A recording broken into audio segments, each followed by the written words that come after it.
Oke. Assalamualaikum warahmatullahi wabarakatuh. Allahumma shalli ala sayyidina Muhammad wa ala ali sayyidina Muhammad. Alhamdulillah, wassalatu wassalamu ala Rasulillah wa ala alihi wa sahbihi wa man wala. Rabbi shrah li sadri wa yassir li amri wahlul 'uqdatam min lisani yafqahu qawli. Kepada yang terhormat Abi Hanif dan Umi Ida selaku pengasuh pondok pesantren seperti yang Larabani Fida, kepada yang aku hormati jajaran Dewan Guru dan para pengurus dan para staf Hanifida, kepada yang aku hormati kedua orang tua aku yang selalu mensupport aku dan selalu mendukung aku, dan jangan lupa kepada teman-teman yang sedang berbahagia pada hari ini. Perkenalkan, nama aku Anasta Mekain Nugroho atau kalian sama aku Mika. Kali ini aku akan menjelaskan materi imajinasi tentang aktivitas memenuhi kebutuhan. Ya. Yang pertama adalah pengertian kebutuhan. Kata butuh yang berarti yang diperlukan atau dibutuhkan adalah asal dari istilah kebutuhan menurut Kamus Besar Bahasa Indonesia. Namun kebutuhan sendiri berarti apapun yang dibutuhkan, seperti tempat, orang, atau semua yang dibendakan. Keinginan atas barang dan jasa yang harus dipenuhi disebut sebagai kebutuhan. Jika barang dan jasa tersebut tidak tersedia, hal itu akan berdampak pada kehidupan seseorang.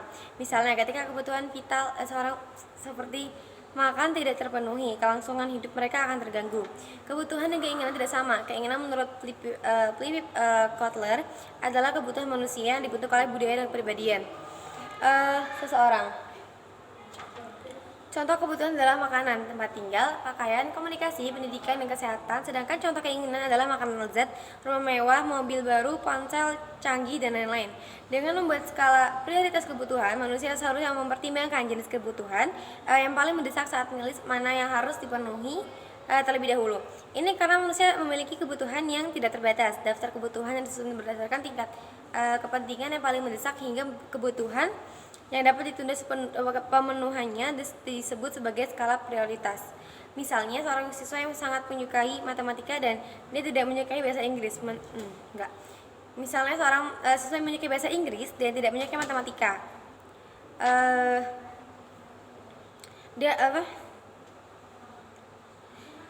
Dan menerima 3 tugas dari guru, matematika, bahasa Inggris, dan ekonomi. Namun tugas bahasa Inggris akan dikumpulkan pada hari Senin. Bahasa Inggris hari Senin.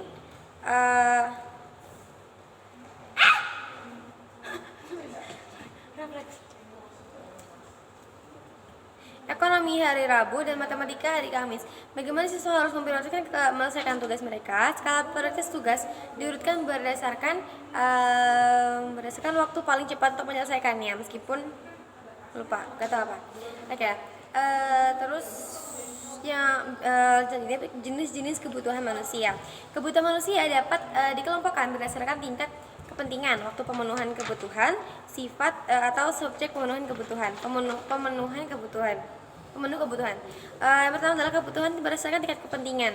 Kebutuhan berdasarkan tingkat kepentingan atau biasa disebut dengan kebutuhan berdasarkan intensitasnya. Ini membedakan kebutuhan berdasarkan tingkat seberapa penting seorang anak untuk memenuhi kebutuhannya. Kebutuhan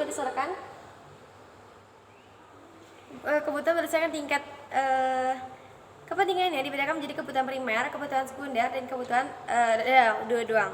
Terus kebutuhan primer adalah kebutuhan yang harus dipenuhi oleh manusia. Jika tidak dipenuhi,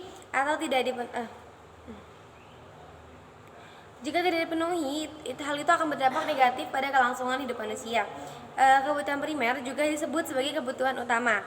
Mencakup hal seperti makan, pakaian, dan tempat tinggal. Makan adalah kebutuhan utama setiap orang, dan jika kebutuhan tidak dipenuhi, seorang tidak akan dapat bertahan hidup. Pakaian juga sangat penting karena tanpanya seorang tidak akan berpartisipasi dalam aktivitas sosial. Selain itu, tempat tinggal merupakan kebutuhan primer bagi manusia karena berfungsi sebagai tempat untuk beristirahat, berlindung, dan berteduh. Kebutuhan sekunder termasuk dalam kategori kebutuhan pelengkap karena mereka harus dipenuhi dan diusahakan karena kebutuhan primer setelah kebutuhan primer terpenuhi. Jika kebutuhan sekunder tidak terpenuhi, tidak akan mengganggu kelangsungan hidup seseorang, seperti televisi, radio, dan buku.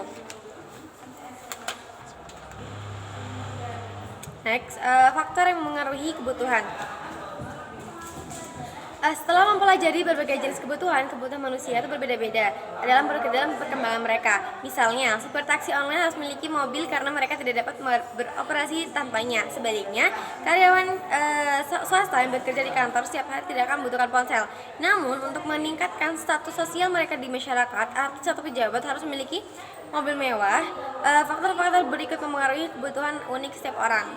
A. Jenis kelamin. Kebutuhan seksual dipenuhi oleh jenis kelamin mereka. Dalam beberapa hal, kebutuhan laki-laki dan perempuan akan sangat berbeda, seperti sepatu, riasan, terus aksesoris dan lain-lain. Tingkat pendidikan. Perbedaan dalam pendidikan akan berdampak pada kebutuhan. Jadi kalau siswa SD itu misalnya siswa SD itu butuhnya buku tulis sama pensil. Siswa SMP itu SMK, SMA dan siswa SMA dan SMK tuh butuh yang lebih, yaitu laptop, buku dan masih banyak lagi, atau komputer. Oke, next ke yang C itu lingkungan tempat tinggal. Kebutuhan berbeda tergantung pada lingkungan tempat tinggal mereka. Contohnya misal di lingkungan kamu sering terjadi musim panas, maka kamu butuh sesuatu atau baju atau pakaian yang sedikit tipis, jadi kita tidak akan kepanasan. Dan kalau misalnya tempat lingkungan kamu tuh misalnya sering hujan, misalnya kayak musim dingin atau bisa ya kayak di luar itu adalah bersalju, maka kamu butuhkan pakaian yang hangat atau berkain tebal. Oke, next, kemajuan ilmu pengetahuan dan teknologi. Mempengaruhi kebutuhan individu pada tahun 2000-an, masyarakat hanya membutuhkan telepon kabel. Kemudian dengan kemajuan teknologi, masyarakat membutuhkan telepon tanpa kabel. Kemudian masyarakat membutuhkan